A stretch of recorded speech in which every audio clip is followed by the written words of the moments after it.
जय श्री बालाजी प्रिय दर्शकों, आज हम जानेंगे ऊप छठ के बारे में। ऊप छठ व्रत कथा, ऊप छठ की पूजा विधि और ऊप छठ उद्यापन विधि।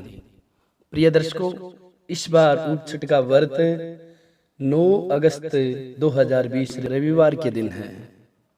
प्रिय दर्शकों, ऊप छठ का व्रत विवाहित स्त्रियां अपने सुहाग की लंबी आयु के लिए तथा कुंवारी कन्या अच्छे पति की कामना से करती है। भाद्रपद महीने की कृष्ण पक्ष की षष्ठी तिथि को ऊप छठ का पर्व मनाया जाता है। ऊप छठ को चंदन षष्ठी, चन्ना छठ और चांद छठ के नाम से भी जाना जाता है। भगवान कृष्ण के भाई बलराम जी का भी इस दिन जन्मदिन है। इसे धूमधाम से मनाया जाता है।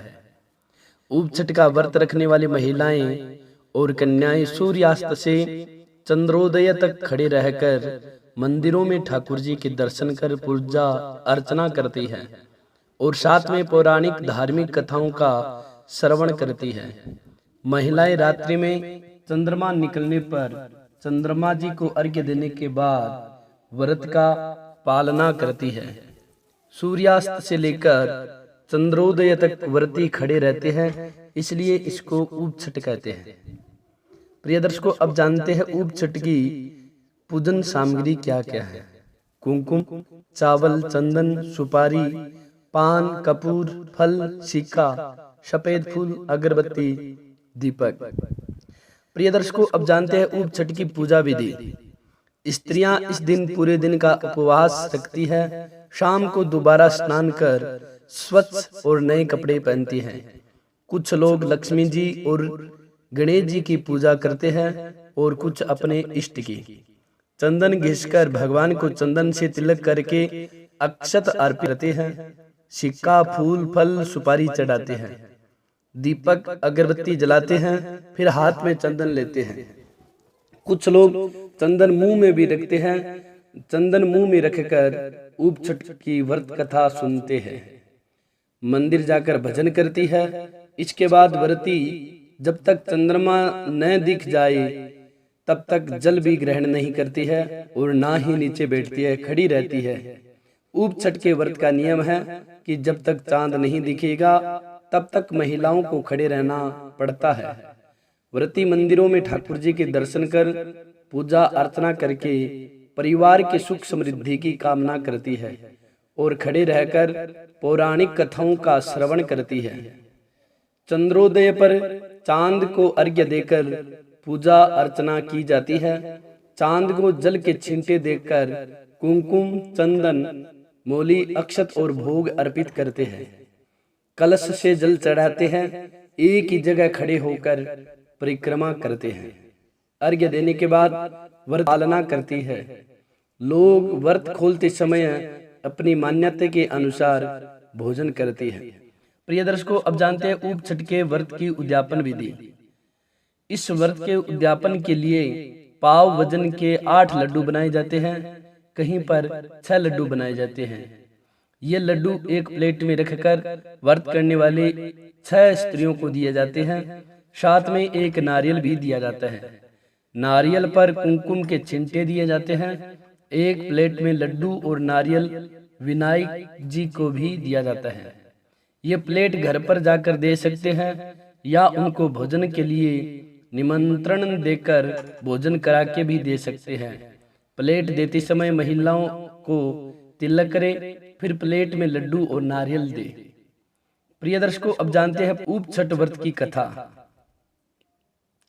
ऊप छठ का व्रत और पूजा करते समय ऊप छठ व्रत कथा सुनते हैं, जिससे व्रत का पूरा फल प्राप्त हो सके। किसी गांव में एक साहूकार और इसकी पत्नी रहते थे। साहूकार की पत्नी रजस्वला होने पर भी सभी प्रकार के काम कर लेती थी। रसोई में जाना, पानी भरना, खाना बनाना, सब जगह हाथ लगा देती थी। उनके एक पुत्र था। पुत्र की शादी के बाद साहूकार और उसकी पत्नी की मृत्यु हो गई। अगले जन्म में साहूकार का एक बैल के रूप में और उसकी पत्नी का कुतिया के रूप में जन्म हुआ। ये दोनों अपने पुत्र के यहाँ ही जन्मे। बैल से खेतों में हल जुताया जाता था और कुतिया घर की रखवाली करती थी। एक दिन श्राद्ध के दिन पुत्र ने बहुत से पकवान बनवाए, खीर भी बन रही थी। अचानक कहीं से एक चील, जिसके मुंह में एक मरा हुआ सांप था, वह चील उड़ती हुई वहां आई। वो सांप चील के मुंह से छूटकर खीर में गिर गया। कुतिया ने यह देख लिया। उसने सोचा इस खीर को खाने से कई लोग मर सकते हैं। उसने खीर में मुंह लगा दिया ताकि उस खीर को लोग ना खाए। पुत्र की पत्नी ने कुतिया को खीर में मुंह लगाते हुए देखा तो गुस्से में एक मोटे डंडे से उसकी पीठ पर मारा। तेज चोट की वजह से कुतिया की पीठ की हड्डी टूट गई और उसे बहुत दर्द हो रहा। रात को वह बैल से बात कर रही थी। उसने कहा, तुम्हारे लिए श्राद्ध हुआ, तुमने पेट भर भोजन किया होगा, मुझे तो खाना भी नहीं मिला, मार पड़ी सो अलग। बैल ने कहा, मुझे भी भोजन नहीं मिला, दिन भर खेत पर ही काम करता रहा। ऊपछठ के व्रत की कहानी, यह सब बातें बहू ने सुन ली और उसने अपने पति को बताया। उसने एक पंडित को बुलाकर इस घटना का जिक्र किया। पंडित ने अपनी ज्योतिष विद्या से पता करके बताया कि कुतिया उसकी माँ और बैल उसके पिता है। उनको ऐसी योनि मिलने के कारण माँ द्वारा रजस्वला होने पर भी सब जगह हाथ लगाना, खाना बनाना, पानी भरना था। इस कारण उनका ये जन्म हुआ। उसे बड़ा दुख हुआ और माता पिता के उद्धार का उपाय पूछा। पंडित ने बताया, यदि उसकी कुंवारी कन्या भाद्रपद कृष्ण पक्ष की षष्ठी यानी ऊपछठ का व्रत करे तो यह सब सही हो सकता है। शाम को नहाकर पूजा करे, इसके बाद बैठे नहीं। चांद निकलने पर अर्घ्य देवे। अर्घ्य देने पर जो पानी गिरे वह बैल और कुतिया को छुए तो उनका मोक्ष हो जाएगा। जैसा पंडित ने बताया था, कन्या ने ऊपछठ का व्रत किया, पूजा की। चांद निकलने पर चांद को अर्घ्य दिया। अर्घ्य का पानी जमीन पर गिरकर बहते हुए बैल और कुतिया पर गिरे। ऐसी व्यवस्था की। पानी उन पर गिरने से दोनों को मोक्ष प्राप्त हुआ और उन्हें इस योनि से छुटकारा मिल गया। हे ऊपछठ माता, जैसे इनका किया वैसे सभी का उद्धार करना। प्रिय दर्शकों, ये ऊपछठ व्रत कथा आप सभी को अच्छी लगी हो तो आप इस वीडियो को ज्यादा से ज्यादा शेयर करना न भूले। हमारे से जुड़े रहने के लिए हमारे चैनल को जरूर सब्सक्राइब करें। लेटेस्ट अपडेट पाने के लिए बेल के आइकन को दबाएं।